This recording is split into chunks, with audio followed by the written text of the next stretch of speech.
Hey guys, so originally I wanted to do a fuse video, and I realized after working on it for a bit that a lot of stuff I wanted to showcase wasn't so obvious, and I feel like they needed a bit more explaining. So I'm going to try something different and give you guys a tricks and tips video for fuse.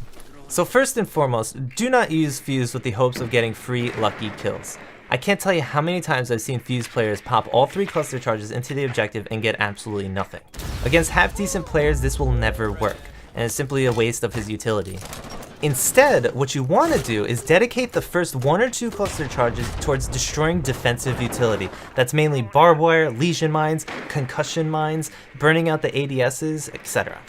And the funny thing is, fuse is actually one of the best operators to deal with defensive utility, which actually makes him more so a supportive operator rather than a fragging operator. So to effectively use fuse's cluster charge, it's very important to understand the pattern that the explosives come out of the gadget. It's not completely random, it actually has a very strict pattern from right to left. Now in this example, we're playing on theme park at the daycare bunks objective, and typically below this hatch, this hallway is usually riddled with defensive utility. So as fuse, we're going to want to destroy it, as much of it as possible. Now the orientation of this cluster charge is very important. The pucks will go right to left, so in this case they're going to go from east to west. This is actually the wrong way to do it. And I will show you why.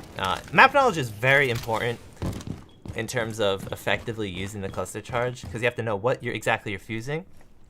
So again, it's going to land east to west, which means I can stand right here and be completely fine. It should land like so. And if you notice, all the pucks pretty much stack on one spot, which means you're not really covering much ground. So going back, we're going to do it the correct way and place it so that it covers the majority of the hallway. This way, it's going to go from south to north. And again, to show you what it looks like from down below, south to north will lead from the bunk's doorway all the way to the daycare doorway. This covers as much ground as possible within this hallway, destroying every piece of gadget. So should you choose to drop down this hatch, it is significantly safer and much easier to make your final push into the site. So it's also useful to know that when using a cluster charge, the third explosive that it shoots out will always go perfectly straight. What this allows you to do is have extremely precise placements on where you want the explosives to go. So for this example, I just need 1 explosive to land in the doorway on border, which quite often has barbed wire, concussion mines, and lesion mines placed at the doorway, preventing anybody from rushing in. So we put a cluster charge on the opposite side in security room, and when popping it off, you'll notice that the third puck lands perfectly inside the doorway, destroying any barbed wire or gadgets that are placed over inside. So now that you've destroyed as much of the defensive utility as you can, it's time to use the remaining 1 or 2 cluster charges to flush the enemies out of the objective or even get kills with them. The problem though is that the cluster charge is not discreet whatsoever. They're loud when you place them, they're loud when you detonate them, and the enemies have plenty of time to run away from the explosives before they even blow up. So what you want to do is pre-place your cluster charge, and before detonating them, you reposition yourself in a way that allows you to catch defenders rotating off to safety.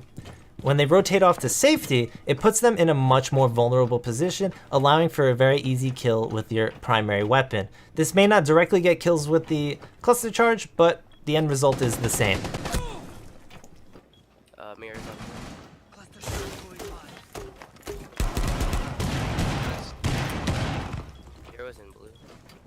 For all my shield players out there, I also want to add, if you're playing fuse with a shield, you actually have more options strategically than you would with fuse AK. Now don't get me wrong, the fuse AK still has way more killing potential than fuse with a shield, at least in my experience. But when you're playing fuse with a shield, you also have the option to you yourself be the distraction for your cluster charge to then get the kill. And the beauty about this is that the fuse shield will protect you from your own explosive damage. Therefore, you can push into the same room that you are blowing up. And even if the enemy chooses to run away, you still have the option to gun them down. Now keep in mind, the shield will only protect you from explosive damage that occur in front of your shield. Therefore, it's very important that you understand that cluster charge pattern, ensuring that no pucks land to your side, behind you, or just too close and hurt yourself. Now, unfortunately, I tried right there to do another tactic which I rarely ever see, and that is to use your cluster charges to defend an active diffuser. Admittedly, this doesn't work often, and that's because usually your team will clean house and you'll never get the option to do it. This is more so a last resort option, but when you have that last resort, it is fantastic. Then you can play fuse above. Ooh, I like this idea. This is a good idea right here. Now notice how I'm placing the charge. The explosives go from right to left, like so the it. first puck should land at the bottom of the stairs. She's down. One friendly operator remaining. Worked like a charm. Worked like a freaking charm. I love it.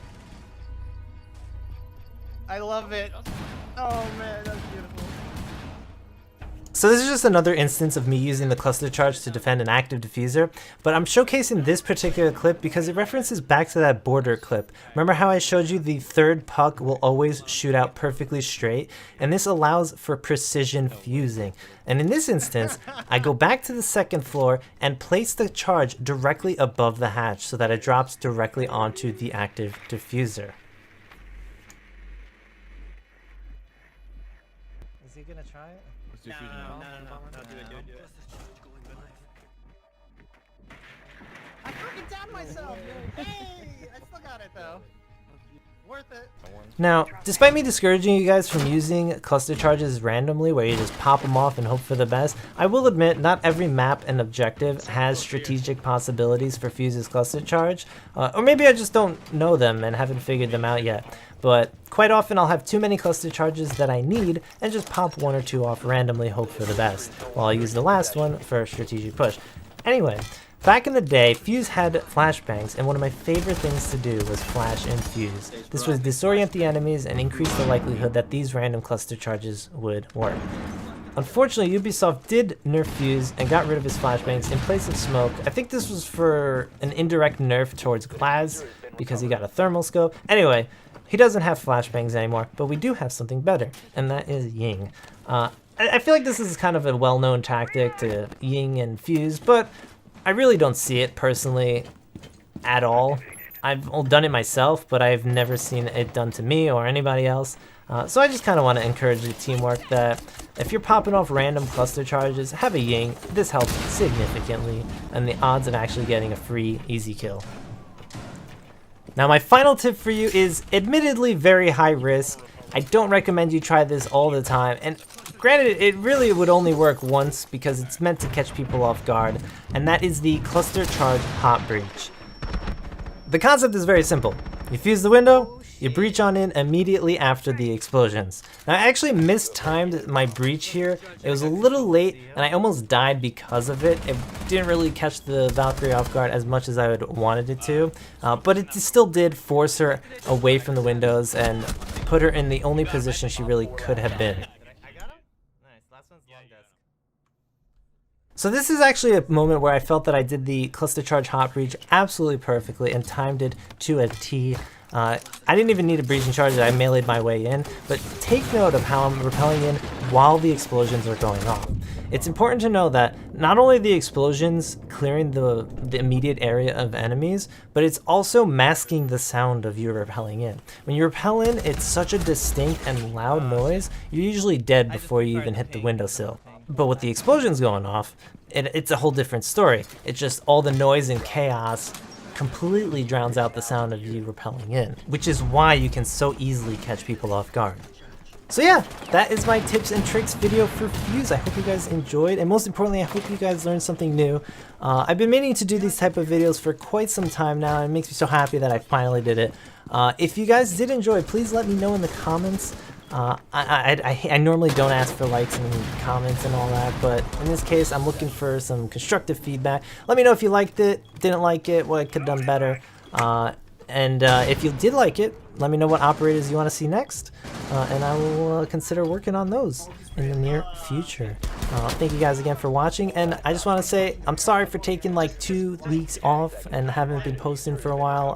I just needed some time away from Siege and the whole YouTube stream life, and you know, just enjoy life as it is. But I'm coming back. I'll be posting regularly, and I hope to see you all in the near future. So until next time, guys, take care.